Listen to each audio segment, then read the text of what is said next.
I think we need to look more closely at the way the news reports stories about scientific research. The other day, every TV network and every newspaper reported that a new study showed that a lot of 13 to 17-year-old kids said that they had seen sexually explicit photos on the internet. But 66% of them said they hadn't been looking for the pictures. The study was conducted over the phone, and the kids' parents had consented to their answering the questions.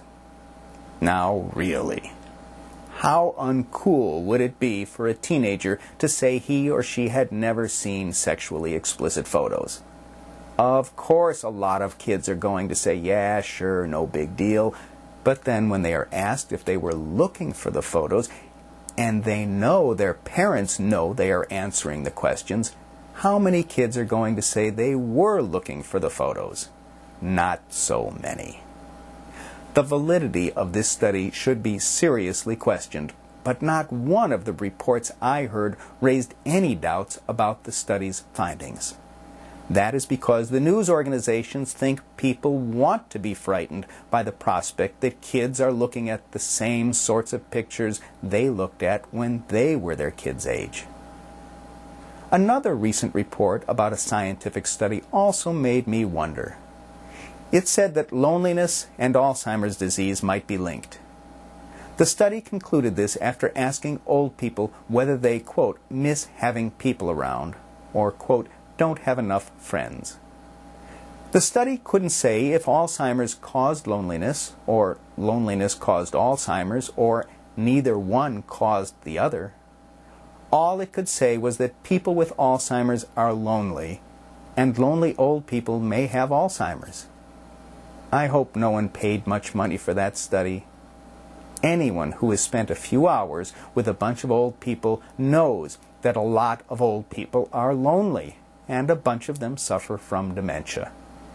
And if someone is old and senile, it's hard to make friends, especially since they are probably living around a bunch of other lonely, old, senile people.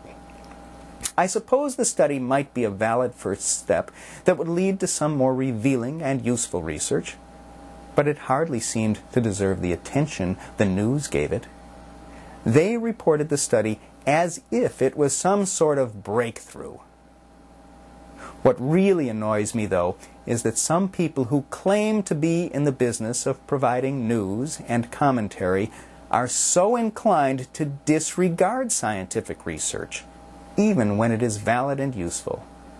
The same day that the news reported the stories about the sexy pictures on the internet and the lonely old people, I heard a popular right-wing radio personality go on and on about how he believed that global warming was a bunch of nonsense. Scientists around the world agree on global warming, but this radio host was proud to dismiss their findings just because he knew some people would be entertained by his ranting. I could imagine him as a child telling his mother he didn't need to study science because he was going to be a radio personality when he grew up, not a scientist. I wonder if his mother explained to him that she didn't necessarily want him to be a scientist, but she didn't want him growing up ignorant.